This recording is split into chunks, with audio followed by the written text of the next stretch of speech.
All right, so for this game, looks like we have what is essentially just another in and out game, so nothing too exciting about this. There's a bunch of these books, and they're all either going to be purchased or not. So we'll set this up accordingly. We just have in and out. The books themselves, L, M, P, and then we have R, S, T. And just in terms of, I guess, basics, there's really no minimums or maximums or anything of that sort. So I suppose let's jump straight into the rules. So the first rule tells us that if we have both L and M, then we'll have to have a P. So if there's an L and an M, then we'll have to have a P. And it's worth noting, even if we wanted to, we couldn't really split this out because this is a kind of a properly compounded rule, right? L and M, in order to trigger that, they both have to be there. So kind of, yeah, we'll leave that together. And then the contrapositive would then simply say that if we don't have a P, then we will not have an L, or we will not have an M. Next, we're told that if we have a P or an S, then R is not going to be there. Now, we do have a potential interconnection, right? Because we do have a P here. Now, often I'm a little bit uneasy about interconnecting rules where they're partially kind of compounded, where I have to keep them together and I can't split them out. But in this case, to be fair, this will be kind of okay, because if we trigger P, that's just going to go from here going this way. It's not really going to interfere with this thing right here. So that will be a clean connection. We can say that if you have a P or an S, either one of these would kick out R. And then contraposed, I suppose we can say that if you have an R, then you cannot have a P, and likewise, you cannot have an S. Next, actually, hang on. Before we do, I guess we can pick up a placeholder here. So between S and R, for example, we know at least one of them will have to be out. So we can reserve a space on the outside for one of S or R. For the record, I could have just as easily used P and R, because again, between P and R, they can't both be in. So at least one of them will have to be out. It's an exclusive relationship. But I can't use both sets, right? Because they would overlap on the R over here, and that would be misleading. It's a bit of an arbitrary decision that I went with the SR as opposed to the PR, but the point of the placeholders is really just to say that I need to reserve at least one space on the outside at a minimum. The specific elements that I'm using for that placeholder, that's almost kind of beside the point. Once I get into the game, if certain pairings and certain placeholders are more useful than others, then I'll just, potentially switch out. But the point really is that at least one of these guys will always have to be out. There's at least one space on the outside that needs to be reserved. Next, lastly, if T is out, then both M and R will be in. So I suppose we could kind of plug it into here, right? Because if we don't have a T, then we'll feed into having to have R. But then M gets messy, right? Because we already have M's over here. And on top of that, this rule, it's compounded, right? So you'll notice, for example, if hypothetically, this is where a bit of the issue kind of kicks in. If I had something like, if you don't have T, then you will have to have an M, that doesn't then trigger further down, right? Because this rule, you have to have both L and M in order for it to trigger. So that might be a little bit misleading, which is why generally I kind of avoid interconnecting rules when you have them compounded like that. But I suppose we could still do this to some degree. We could still do something like, if we don't have T, we can feed it into this guy over here. And I guess separately, we're just going to duplicate the M. I can say that you will also have to have an M. And what I'll do is up here, I guess I'll just kind of block this off, just to kind of indicate that this is sort of separate and sort of special in that regard. Likewise over here, I'll just block this off to do the same. And then from there, we can contrapose this. I guess the contrapositive would then say that if we don't have an R, so we can link it over here, and we can say that if you don't have an R, then you will have a T. And likewise, if you don't have an M, then you will have a T as well. And then from there, I guess we can pick up another placeholder. We can say that, for example, between M and T, at least one of them will have to be in. They could possibly both be in, Likewise, we could have done the same thing with R and T, but we don't want to overlap the placeholders. So I guess we can just settle for this. From there, is there much more to do here?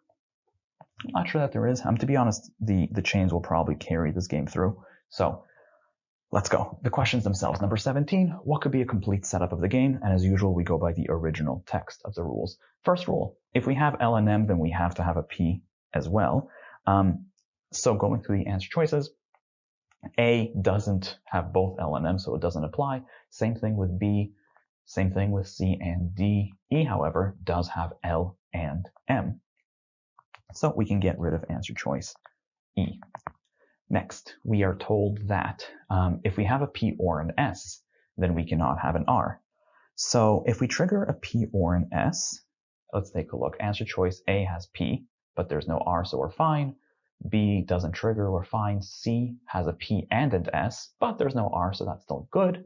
D has P with R. That's not okay, because if we're supposed to have a P, then we cannot have an R. Next, lastly, anytime we don't have a T, then we have to have both M and R. Let's take a look. A does not have a T, but it also doesn't have M and R, so that doesn't work. We can get rid of A. B has a T, so this doesn't apply. C does not have a T, but it's supposed to have both M and R, so that also doesn't work. So that leaves us with answer choice B as the correct one for question 17. And as usual, I suppose we can just plug that into the board just in case. So we have L and T, and that leaves us with, on the other side, M, P, R, and S. All right, onwards. Question number 18, let's take a look. If the collector purchases exactly 2 books, well, I guess that's pretty good, right? Because if we have to have exactly 2 in, that kind of nails down the spacing, which means that on the outside, we're going to have exactly 4, which is kind of a big deal. From there, though, what can we do? What can we figure out? Now, I suppose one thing, a minor point, is we know that one of M or T, right, these guys right here, one of them still has to be in, so that kind of locks out one space on the outside. And beyond that, okay, so here we go. So in this kind of situation, what I would generally do is we only have 2 spaces here. There's not a lot of room to maneuver. So I would look for potential things that would overload the inside, things that would cause problems in that sense. And you'll notice, for example, if we have L and M, that's 2 right there, we would also have to carry in the P, but we don't have the room for that, right? Which means we cannot trigger L and M both being in. So it stands to reason that at least one of L or M is going to have to be out. Now, beyond that, is there anything else we can do?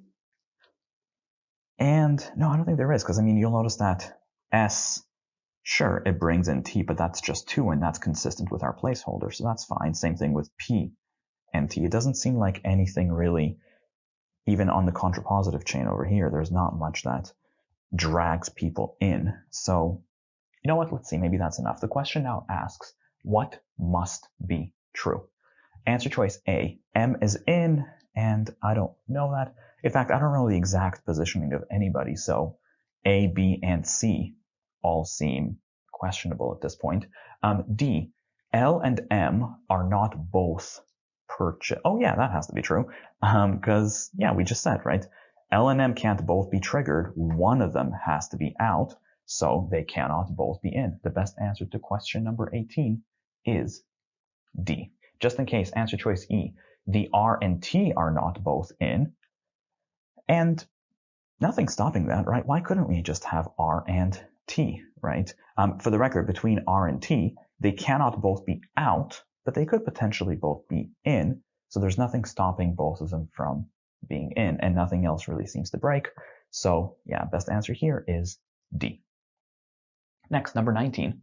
If we have neither the play nor the science fiction book, so if we kick out both P and S, I guess what happens next? What is that? Well, right away, if we don't have a P, that kind of kicks out one of these guys. So we'll have to kick out one of L or M at a minimum. Can we do more? I'm not sure we can. I mean, if S is out, that doesn't lead to anything. And I suppose we can bring in the placeholder, so there's at least one person still on the inside. But yeah, that's. Let's see, maybe that's enough. The question now asks each of the following could be true, except. So we're looking for the only one that cannot be true. Answer choice A, R is purchased. And I mean, I don't see why that couldn't be true. Answer choice B, T is not purchased. And again, I don't know where T goes. So C, exactly one is purchased.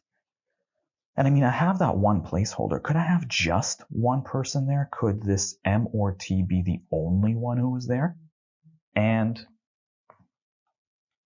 maybe. I don't see why not. I don't see there's necessarily a need for anybody else. Let's keep going for now. Answer choice C, can you have exactly 3 in? Well, I mean, we know that there's going to be at least 3 out. That leaves us, at least in theory, with at least 3 in.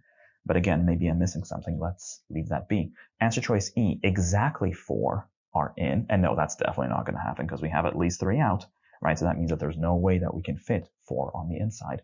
Best answer to question number 19 is E. Next, question 20 is global. We'll come back to this one in a second. Let's take a look at 21. If they purchase the mystery book, so if M is in, so what can we do with that? Oh, well, that's another dead end, isn't it? Because if M is in, this does nothing for us. This only triggers if there's an L, which at the moment we don't know. I mean, I suppose we can bring in that one of T or R, there's still that inclusive relationship between them. And I suppose, yeah, we still have to have at least one out, at least one of S or R, for example. But yeah, this feels like anything goes still. Anyways, let's take a look. Maybe that's enough. The question is asking what now must be true. A, the play is in, and I don't really, again, beyond M, I don't know where anybody goes. So A, B, and C are all really kind of useless right now. D, at least 2 are in.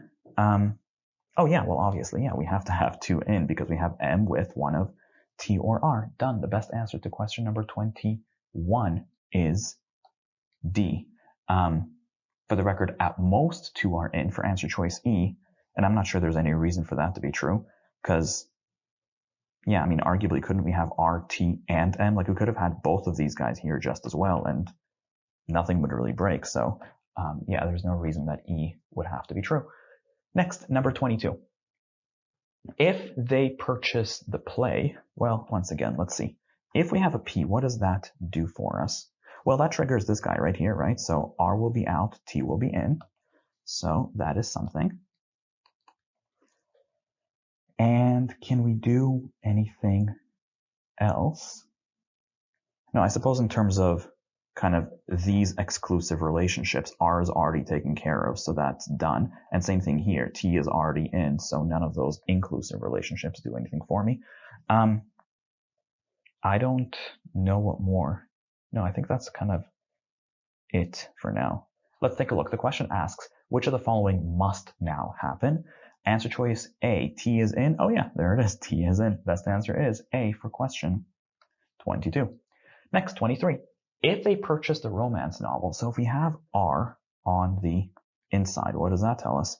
Well, that's kind of nice. If R is in, it triggers this whole set of chains, right? So we can say that P is out, S is out, and I suppose this tells us that one of L or M will also be out. And in terms of who's remaining, it's worth noting that between T and M here, right, we still have to have at least one in. We still have that inclusive relationship, so we can reserve that. And yeah, I suppose that's all we can do for now. Let's see. The question asks, which of the following now could be true? A, both L and M are in. Could we have L and M both in? And maybe? Why not? Oh, wait, no, we couldn't. Of course not, because one of L or M is out. So that's out. B, exactly 3 books are in. Could we have exactly 3 in? Well, I mean, we have 3 out. Could we also have 3 in? We have to have one of these guys. Could we have both of them? Like if we have T and M, does that break anything? I mean, L would be out, and I think we would be arguably okay. So yeah, that seems legit. Let's hold on to B. C, exactly 4. Well, no, because if we have to have at least 3 out, there's no way to fit 4 in. The play is in. Nope, play is out. And the science is in. No, S is out. So best answer for 23 is answer choice B. Lastly, let's take a look at number 20. Which of the following, if true, would completely lock down the game? I suppose, let's see what we can do. Answer choice A, R is out. Now, here's the thing. We've already seen R out, which means that that wouldn't lock the game entirely because in this scenario, there was plenty of variability, so that wouldn't be enough. Answer choice B, T is out.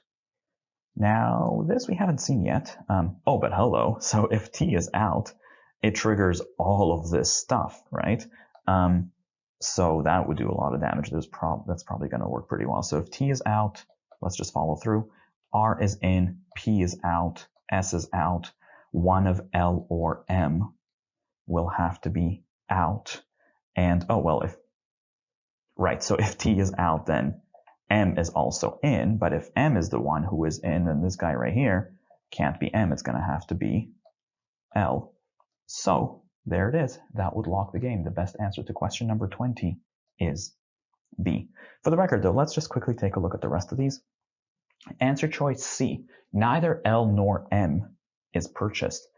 So if we kicked out both L and M, would that lock down the game? Now, we haven't quite seen that happen yet, but would that be enough? And the thing is, if L and M are both out, this would be triggered, but that doesn't lead to anything. That's a dead end. I guess if M is out, then T would be in. That's kind of it, right? That leaves plenty of flexibility. Like between S, P, and R, they can still do whatever. So that doesn't seem like it would be enough. Answer choice D. Neither M nor R is in. So if we kicked out both M and R, now we've seen that happen once in this scenario, and that was complete. So that doesn't really help us. That doesn't prove that it would lock down the game.